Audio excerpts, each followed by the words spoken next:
Hello guys! Welcome back to another video guys. Pasensya na kayo sa venue ko ngayon. Change venue muna ako ngayon. So, nandito ako guys kasi sa may labas. So, may e-bike to namin guys kasi hinatid ko yung anak ko sa school. But anyways guys, for this video guys, i-share ko sa inyo guys yung experience ko na ginamit ko nga yung aking G-Credit as payment method sa Jollibee Delivery and sa Mac Delivery guys. I was amazed guys kasi first time ko siyang gawin and hindi ko naman nakalain guys na may option pala na ganun. Kasi mostly kasi na in-order ko dati is talagang cash on delivery ako. Cash on delivery talaga yung payment method ko. Kasi guys, may laman yung GCash ko and tinry ko nga guys na mag-order sa Jollibee.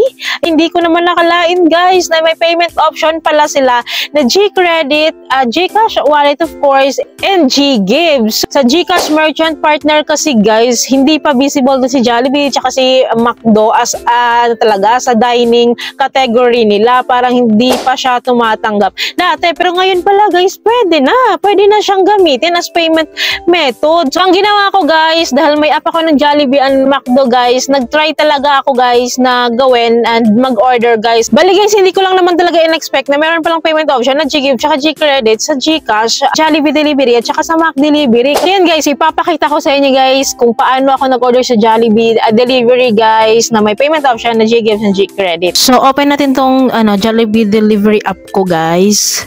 Ayan. So, syempre punta tayo sa menu. Dito tayo sa order tayo, guys.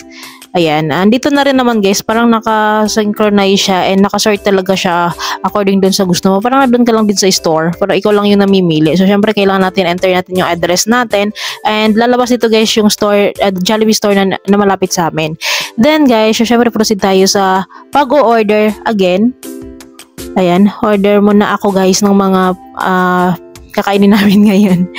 So yun guys, anyways, yung mga menus dito guys is ganun din naman guys kung ano nasa store. Yung iba lang guys is hindi available pero majority is available naman dito. So parang ang mga hindi available dito is mga ice cream, mga ganun mga hindi available dito kasi syempre matutunaw na pag dumating pa dito. So yan guys, order lang tayo. Pipili lang ako ng mga pagkain na dito. So nandito na ako sa cart guys. Bali guys, ako dito, delivery free. Free yung delivery ko guys kasi na-avail ko yung promo nila na nakapag 500 ka, free yung delivery. So, order now. Click natin tong order now, guys. So, makikita natin ito, guys, may payment method. So, syempre, click natin to guys. But anyways, pakita ko lang sa inyo yung order ko na nag-total siya ng 508 kasi delivery free siya. So, click natin tong payment method. So, meron sila guys, GCash, cash on delivery, yan. Mga iba-ibang mga payment method. So, syempre, dito tayo kay GCash. I-click natin to guys si GCash kasi ito yung terms of payment ko. Ito yung payment method ko ngayon. Ayan. So, wait lang natin. So, next tayo. So, antayin natin guys yung code. So, ito yung usual naman guys kapag tayo kay GCash, diba? Ito yung usual na magsusisend sila ng code, ganyan, para syempre ma-access nila yung natin, balance natin or yung payment method natin. So, enter lang natin to guys. Then, click natin to next. Then, login lang natin to guys, tong MPIN ko sa GCash para makapag-proceed tayo. So, click natin tong next. So, ito guys, kung makikita nyo, visible siya dito guys, pay with GCash, G-Credit, and G-Gives. Kung makikita nyo guys, visible si G-Credit as G-Gives. So, nga lang guys, sa G-Gives may 2,000 minimum purchase and insufficient naman GCash wallet ko. Kaya, sa G-Credit ko siya kukunin guys na may 700 pesos sa akong balance. So, click lang natin tong pay now. Ayan. So, wait lang natin guys na totally successful yung payment ko dito. So, ayun guys. So, finally guys, nakapag-order na ako dito sa Jollibee using my G-Credit. So, kung makikita nyo guys, nandito na, nag-text na rin si Jollibee sa akin na, yun na-receive nga daw nila yung aking order. Then, ito na nga guys, sa app. Then, nag-email din sila sa akin guys about my order. Then, meron ako i-click na link dito guys sa may baba na to track my order. So, i-track natin kung nasaan. Siyempre, ka-order ko lang. Siyempre, nakaka-receive pa lang nila. And anyways, punta tayo sa app guys. Makikita din natin sa app guys, tap here to track your order. So, kapag tinap natin yan guys, makikita natin dito din yung kung ano nang kaganapan sa in-order natin. Then anyways guys, magte-text din sila sa akin time to time si Jollibee kung ano na yung kaganapan sa order ko, nasaan na. Ayan, mag-update sila sa akin. Then finally guys, dumating na yung aking in-order na Jollibee food. Ayan. So, syempre, bigyan natin naman ng tip yung mga nagdi-deliver kahit non-COD dito kasi plan pa naman. So, ganun lang kasimple guys yung ginawa ko. So, ganun lang pala yun kabilis. Then, nung nag-order kasi ako sa Jollibee guys, nakalagay doon estimated time nga nila is 45 minutes. So, dumating talaga siya guys. Within 45 minutes, nandyan na yung food na in-order ko. So, syempre guys, tinry ko din naman talaga sa McDo. Tinry ko guys tinry ko kung gumagana din yung G-Credit and G-Gives option ng GCash. And of course, guys, mapakita ko rin sa inyo guys on how to order using Mac Delivery app nga ni McDo. And papakita ko sa inyo guys yung payment option para alam nyo rin kung ano-ano yung mga payment option na pwede. And tingnan natin guys yung visibility ni G-Gives and G-Credit para makita niya talaga na legit talaga, meron talaga. Papasadahan ko lang to guys si Mac Delivery, si McDo. Dito tayo kay McDonald's. So, mag-order lang ako ng isang peraso nito guys para makita nyo lang guys.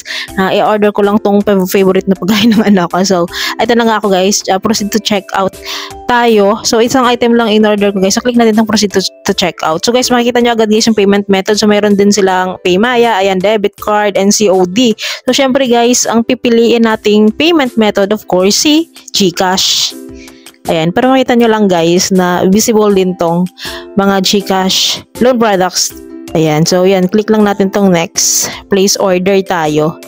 So, ayan guys, ganun ulit. Parang doon sa Jollibee, ganun ulit. Maglalagin muna tayo to pay with our GCash. Kung anong GCash, saan natin kukunin yung GCash. Ano natin? Payment, ganyan. So, lagin ko lang yung GCash account ko. Then, antayin ko ulit yung code na isisend nila sa akin. So, after din nito guys, syempre enter muna natin. Wait lang, enter ko muna to. Then, click natin guys yung next. Then, syempre, pin ulit tayo.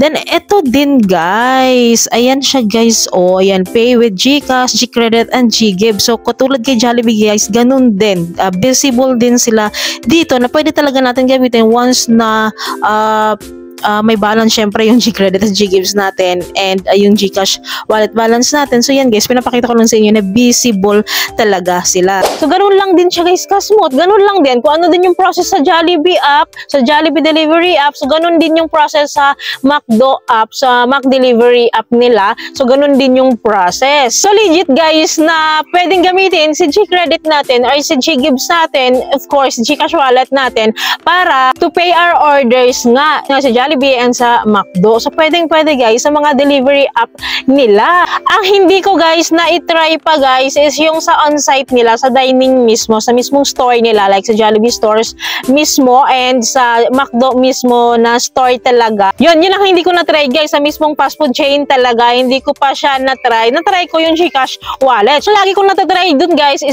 swipe yung card ko, yung Mastercard ko ng GCash. Yun ang lagi kong natatry doon. At saka yung mga code nga na ini-scan. So, ganun lang yung na-try ko. Pero yung gamitin yung G-Credit and G-Gives, yun ang hindi ko alam kung pwede sa on-site nila sa fast food chain mismo. But I will try some of these days guys kung pwede siyang gamitin mismo doon sa on-site or sa fast food chain mismo ni McDo or ni Jollibee. And kapag na-try ko na yun guys, syempre i-share ko naman sa inyo when nagkakaroon ako ng update paano naman siya gawin. But for now guys, ang na-try ko po muna is yung delivery app nila, which is si Jollibee Delivery and si Mac Delivery. So yun lang guys, I hope may natutunan kayo sa video na. I hope guys yung video nito nakatulong sa inyo. And kung nagustuhan nyo yung video guys, please don't forget to like, share, and subscribe.